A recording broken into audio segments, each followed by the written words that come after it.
അപ്പോൾ ചെറിയൊരു day in my ലൈഫാണ് ട്ടാ. മുത്ത് ഇന്ന് ഒരു പിക്നിക്ക് വേണ്ടി പോയേണ് ട്ടാ. ഞങ്ങളൊന്നുമില്ല ട്ടാ. അവൻ ആദ്യമായിട്ട് ഒറ്റക്ക് പോകാൻ പോയേണ്. സ്കൂളിൽ നിന്നുള്ള പിക്നിക്കാണ് ട്ടാ.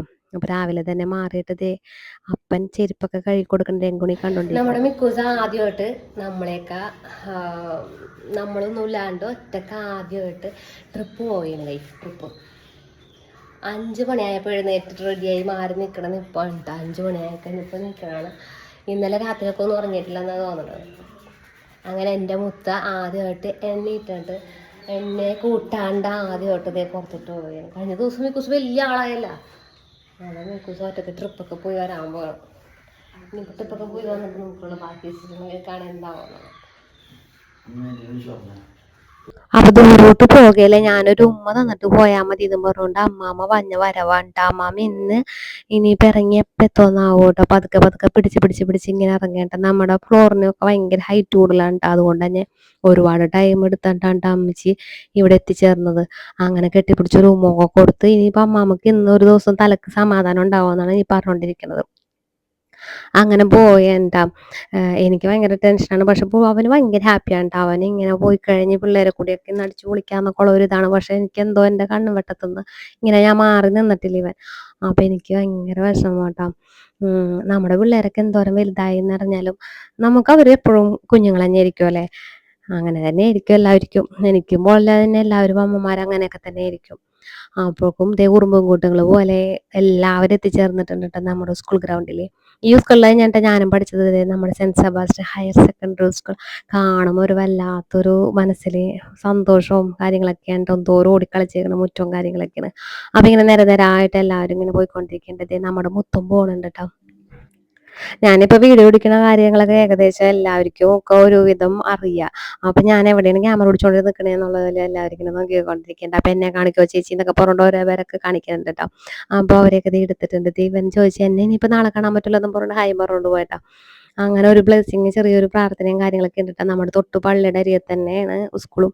അപ്പോൾ അവിടെ നിന്ന് എല്ലാവരും കൂടിയൊക്കെ നടന്ന് നമ്മുടെ പള്ളിയിൽ വന്നിട്ട് അച്ഛൻ്റെ ചെറിയൊരു ആശീർവാദവും കാര്യങ്ങളൊക്കെ ചെറിയൊരു പ്രാർത്ഥനയും ബ്ലെസ്സിങ് ഒക്കെ കഴിഞ്ഞ് കഴിഞ്ഞിട്ടാണ് കേട്ടോ എല്ലാ കുട്ടികളും ബസ്സിൽ കയറ്റിയിട്ട് പോണത്. നമ്മളിങ്ങനെ ഞാൻ എൻ്റെ ടൂറൊക്കെ പോകുമ്പോൾ ഞാനും പണ്ടൊക്കെ ഇങ്ങനെ പോയിട്ടുണ്ട്. നമ്മളപ്പോൾ അതൊക്കെ ഇങ്ങനെ മനസ്സിലായ വാർത്തിട്ട് നോക്കി ഇങ്ങനെ നിൽക്കേണ്ട. ഇതാണ് എൻ്റെ പള്ളി. എന്തൊരു ഭംഗിയാണല്ലേ ഈ ഒരു പള്ളി. ഈ ഒരു നല്ല വെളുപ്പാങ്കാലത്ത് ഇങ്ങനെ വന്ന് ഇവിടെ നിൽക്കുമ്പോൾ കാണുമ്പോൾ നല്ലൊരു വൈബാണ് ട്ടോ. അങ്ങനെ അതേ മിറാഷ് ബസ്സൊക്കെ വന്ന് കിടപ്പുണ്ട്. 2 ബസ്സിലാണ് ട്ടോ പിള്ളേരൊക്കെ 5, 6, 7. അപ്പോൾ 3 ഡിവിഷനിലുള്ള പിള്ളേരൊക്കെ ഉണ്ട് കേട്ടോ. അപ്പോൾ മുത്തിനോട് ഞാൻ പറഞ്ഞു കൊടുക്കേണ്ട എന്തെങ്കിലും ബുദ്ധിമുട്ടും കാര്യങ്ങളൊക്കെ തോന്നിക്കഴിഞ്ഞാൽ അപ്പം ടീച്ചറോട് പറയണോട്ടാന്നും പറഞ്ഞിട്ട് അങ്ങനെ മുത്തിനെയൊക്കെ പറഞ്ഞു വിട്ട് നമ്മൾ വന്ന് നമ്മുടെ വീട്ടിൽ സ്റ്റെയറിൻ്റെ പണി നടക്കണമെന്ന് കഴിഞ്ഞ ദിവസം ഞാൻ ലൈവിലൊക്കെ ഞാൻ പറഞ്ഞിട്ടുണ്ടായിരുന്നു. അപ്പോൾ അവർക്കുള്ള ഫുഡും കാര്യങ്ങളൊക്കെ ഉണ്ടാക്കാനുള്ളതുകൊണ്ട് തന്നെ ഭയങ്കര ലേറ്റ് ആയിട്ടാണ് ഇന്ന് ഓഫീസിലോട്ട് പോണത്. അങ്ങനെ ഞാൻ ചായ കുടിക്കേണ്ട. ഇന്ന് സ്പെഷ്യൽ എന്ന് പറഞ്ഞു കഴിഞ്ഞാൽ ഇഡ്ഡലി ഉണ്ട്, സാമ്പാറുണ്ട്, പുട്ടുണ്ട്, കടലുണ്ട്. അങ്ങനെ 2 ഐറ്റം ഉണ്ടാക്കി വെച്ചിട്ടുണ്ട് കേട്ടോ. ഏതാണ് കഴിക്കണതെന്ന് വെച്ച് കഴിഞ്ഞാൽ കഴിച്ചോട്ടെ നോർത്തിട്ട്. അപ്പോൾ 2 ടൈപ്പ് സാധനങ്ങളൊക്കെ ഉണ്ടാക്കി വെച്ച് കഴിഞ്ഞിട്ട് ഞാനും ഇഡ്ഡലി 2 എടുത്ത് കഴിച്ച് കഴിഞ്ഞിട്ട് ഞാനും എൻ്റെ വഴിക്കിതേ പോകാൻ പോവുകയാണ്. ഇന്നിപ്പോൾ ഒരു ഏകദേശം 11 മണിയാവും കേട്ടോ. ഇത്തിരി ലേറ്റ് ആവട്ടെ എത്തോളെന്നും പറഞ്ഞിട്ട് ഞാൻ നേരത്തെ തന്നെ പെർമിഷനൊക്കെ വാങ്ങിച്ചിട്ടുണ്ടായിരുന്നു. അങ്ങനെ ഇഡ്ഡലിയൊക്കെ കഴിച്ച് കഴിഞ്ഞിട്ട് ഇഡ്ഡലിയും സാമ്പാറും എനിക്ക് ഭയങ്കര ഇഷ്ടമാണ്. അനുചേട്ടന് ഭയങ്കര ഇഷ്ടമല്ല. അനുചേട്ടന് ഇഷ്ടമല്ലാത്ത സാധനങ്ങളൊക്കെയാണ് എനിക്ക് ഏറ്റവും ഇഷ്ടം.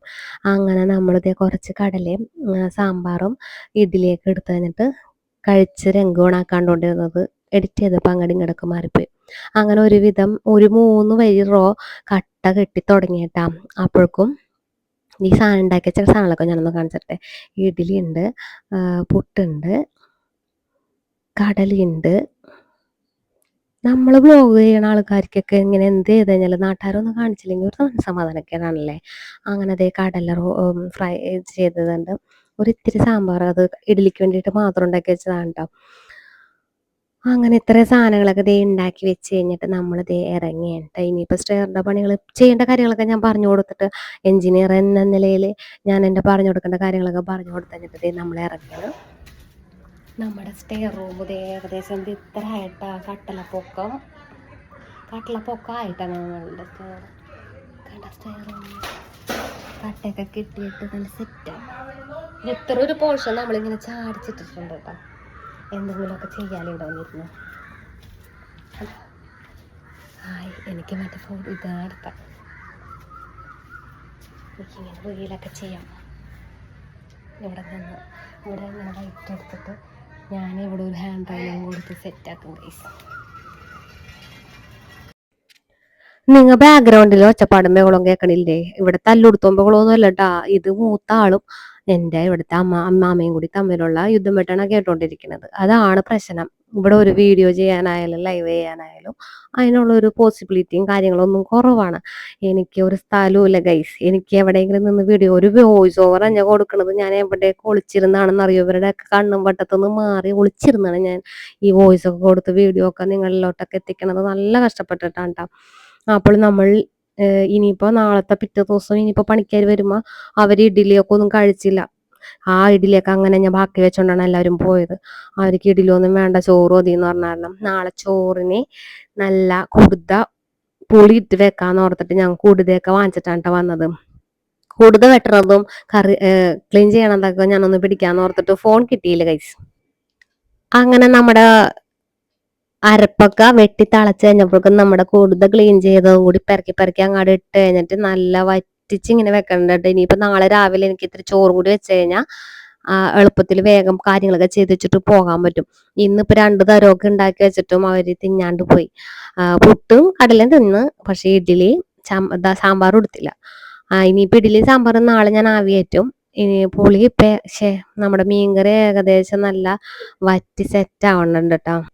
അപ്പോഴേക്കും നമുക്ക് രാവിലെ പോയ ഒരാള് ഇതേ തിരിച്ചു വരണുണ്ട് കേട്ടാ. തിരിച്ചു വഞ്ഞ വരുവുണ്ടോട്ടെ നിങ്ങള്. ഞാൻ ഓർത്തിന്ന് ഛർദ്ദിച്ച അവശതയായിട്ടായിരിക്കും വഞ്ഞെന്നൊക്കെ ഓർത്തിട്ട് ടെൻഷൻ അടിച്ച് രാവിലെ മുതൽ ഞാൻ ഇവനെ കാണാണ്ടും ഇങ്ങനെ വിഷമിച്ചൊക്കെ ഇങ്ങനെ ഇരിക്കുന്നുണ്ട്. പക്ഷെ കുഴപ്പമൊന്നും ഉണ്ടായിരുന്നില്ല. ഞാൻ യാത്ര പോണേന് ഒരു അരമണിക്കൂർ മുമ്പേ തന്നെ ഒരു മെഡിസിന്റെ പകുതി കൊടുത്ത് വിട്ടാരണം ആശാൻ വേറെ കുഴപ്പമൊന്നുമില്ലാണ്ട് ഛർദിയൊന്നുമില്ലാണ്ട് സേഫ് ആയിട്ട് തിരിച്ചെത്തിയേട്ടാ. അപ്പൊ തന്നെ എനിക്ക് പകുതി സമാധാനമായി. അവനും സന്തോഷമായി. എന്താന്ന് വെച്ച് കഴിഞ്ഞാൽ യാത്രയൊക്കെ എൻജോയ് ചെയ്യാൻ പറ്റി, മരുന്ന് കഴിച്ചതിന്റെ പേരിലായിരിക്കും. എന്തായാലും സക്സസ്ഫുള്ളി ആള് തിരിച്ചു വന്നിട്ടുണ്ട്. ഇനിയിപ്പോ ഇതിന്റെ തള്ളു മുഴുവൻ കേട്ടോണ്ട് ഞങ്ങൾ ഇന്ന് രാത്രി മുഴുവൻ ഇവിടെ ഇങ്ങനെ ഇരിക്കേണ്ടി വരും ഗൈസ്.